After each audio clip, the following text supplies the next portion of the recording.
এই মুহূর্তে আমরা নজর রাখতে চলেছি বিনপাড়া যে রেশন ডিলার, মুকুন্দবাগ গ্রাম পঞ্চায়েতের অন্তর্গত বিনপাড়া যে রেশন ডিলার রাকেশ সিং, আপনারা জানেন ইতিপূর্বে তিনি শোকজ নোটিশ খেয়েছেন ডিএম সাহেবের কাছ থেকে, জেলা শাসকের কাছ থেকে, কারণ একাধিক অভিযোগ ছিল তিনার নামে। আমরা সেই অভিযোগ আজকে তিনি কিভাবে রেশন দুয়ারে রেশন যে ব্যবস্থাপনা রাজ্যের মুখ্যমন্ত্রী করেছেন, 16টা করে দুয়ারে রেশন দেওয়ার যে চিন্তা ভাবনা করেছেন, সেই রেশন ব্যবস্থা কতটা মানুষজন পরিষেবা পাচ্ছে সেই পরিষেবা মানুষজনের তুলে ধরবো।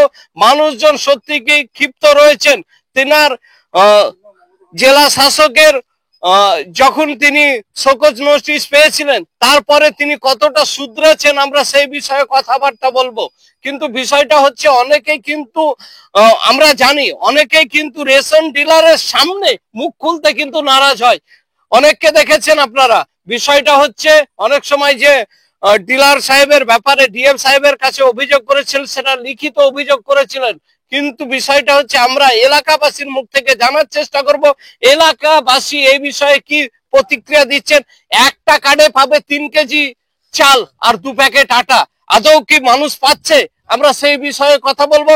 দুয়ারে রেশন কিন্তু 16টা রয়েছে, ইতিপূর্বে তিনি বলেছেন আমার 13টাতে কমপ্লিট হয়ে যায়, যদিও বা তিনি 16টারই টাকা তুলেন, আমরা সেটা জানি।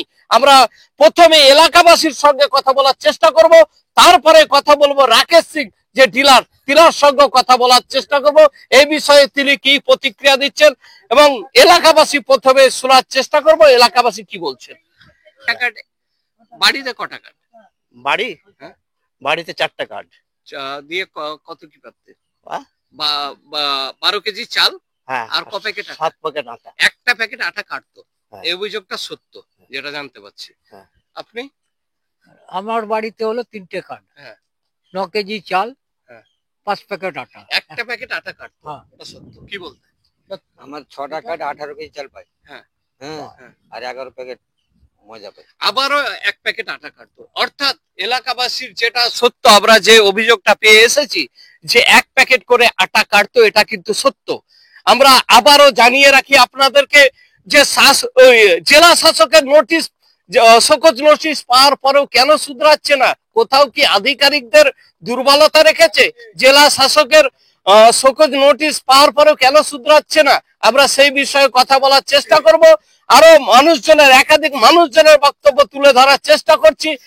কোথাও কি আধিকারিকরা জনগণের আয়স করার জন্য এই জিনিসটা করেছিলেন? জনসাধারণের আয়স যে ডিলারকে শোকজ নোটিশ ধরালাম, এটা কি শুধুমাত্র লোক দেখানো ছিল? যদি শোকজ নোটিশ পান তবে কেন শুধরাচ্ছে না রাকেশ সিং বাবু? আমরা সেটাও জানার চেষ্টা করছি। তার আগে আরো মানুষের বক্তব্য নেওয়ার চেষ্টা করব। বাড়িতে কটা কার্ড? আমাদের 3টে কার্ড, কিন্তু আমাদের একটা পরিবারে আবার 2 রকম কার্ড করে দিয়েছে। আমি তো আমাদের তো কিছুই নাই, জমি জায়গা, গরিব মানুষ, তাও সেই 2 কেজি পাই আমার কার্ডটাই। আর আমার স্বামী আর ছেলের ওদেরটা আবার অন্য কার্ড করে দিয়েছে। কি কার্ড? কতটা মাল পান স্বামী আর ছেলে? ওই 6 কেজি পাই, বেশি পাই না আমরা। আর আটা? আটা 4 প্যাকেট। 4 প্যাকেট। হ্যাঁ, আমারটা পাই না আটা। দিদি আমি 12 কেজি 4 টাকা দিই। কটা কার্ড? 4টে। ও তো বলতে পারছে না। কটা কার্ড? আমার 4টে কার্ড। 4টে কার্ড। কতটা পাচ্ছেন মাল? 12 কেজি চাল, 12 কেজি আর 6টা। তাহলে আপনি তো 4টে কার্ডে 8টা আটা পাবেন। 2টো আটা 6টা পাই। 6টা পাবেন না।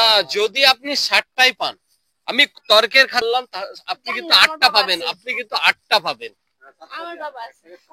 1 প্যাকেট কম দেওয়া হয়। এবার রাকেশ সিং বাবুর প্রতিক্রিয়া লওয়ার চেষ্টা করব। রাকেশ সিং বাবু, আপনি তো ইতিমধ্যে জানেন আপনাকে জেলা শাসক করেছে, শোকজ করেছে, তা সত্ত্বেও আপনি শুধরাচ্ছেন না কেন? না স্যার, আমি তো প্রত্যেকটাকে মাল এখন সঠিক দিচ্ছি। এই যে বলছে এখন এইবার থেকে যেটা আমি গত মাসে শোকজ হয়েছি, আমি গত মাস থেকে যা হয়েছে সব ভুলে গেছি। তাহলে এখন থেকে আমি আপনাকে শোকজই করেছে না জরিমানাও করেছে? না, শোকজ করেছি। তাহলে এই যে এতদিন থেকে মানুষজনকে আপনি প্রতারণা করেছেন, আপনাকে মানুষজনের সঙ্গে প্রতারণা করার পর আপনাকে শুধু শোকজই করলো, কোনো জরিমানা করলো না? না, শুধু শোকজ হয়েছে। আপনার রেশন ডিলার কতদিন থেকে পেয়েছেন আপনি? আমার আপনি তো নতুন পেয়েছেন। 5 মাস।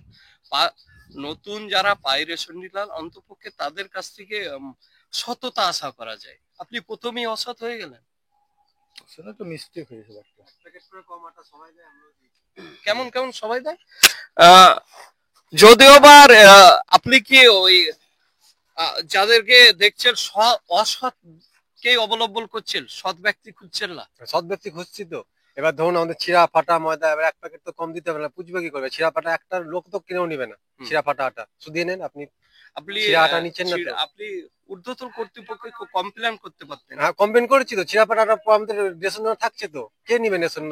ছিঁড়া ফাটা আটা গুলো এক প্যাকেট করে কম, এবার সবকে যদি এক প্যাকেট না কম দিব আমি আমি পূজাবো থেকে বলুন? আচ্ছা, এগুলো এগুলো আপনার কত কিলোর বস্তা? এগুলো 50 কেজি বস্তা, কিন্তু মাপতে গেলে মাপতে গেলে 500 কম, 48 কেজি কম, 1 কেজি করে কম আছে। হ্যাঁ, কম আছে। তার মানে এই যে 48 কেজি, এর পেছনে আপনার কি মনে হচ্ছে ঊর্ধ্বতন কর্তৃপক্ষ দায়ী আছে? সে এখন কি করে বলবো কোথা থেকে আসছে? আমাদেরকে যা মাল দিচ্ছে আমরা তাই দিচ্ছি। এই যে বস্তা আসছে, বস্তাতে কোনটাই 50 প্যাকেট হবে, 50 প্যাকেটের মধ্যে একটা করেও কম থাকতে পারে আটা। এবার কি অত ভিড়ের সামনে, আমরা পাবলিকের সামনে অত গুনে আটা দিতে পারবো বলুন? এবার যখন ভিড় লেগে যাচ্ছে, নেটের সমস্যা, এরকম নেট চলছে না, এবার কি করবো? এভাবে চলছে। এবার আমরা তো বলে দিই এক প্যাকেট আটা কম, আমরা বলে দিই যে এক প্যাকেট আটা আপনাদেরকে মেনে নিতে হবে, যেহেতু আমাদের অনেক ছিঁড়া বেড়ায়। এবার না মানলে, যারা না মানে আমরা দিয়ে দিই ফুল আটা। আমরা যেটা জানাচ্ছিলাম আপনাদেরকে যে রাকেশ সিং বাবু, আপনি কি কর্মচারী? রাকেশ সিং বাবুর কর্মচারী যেটা প্রতিক্রিয়ায় জানাচ্ছেন যে তিনারা ঊর্ধ্বতন কর্তৃপক্ষের কাছ থেকে যেভাবে মাল পান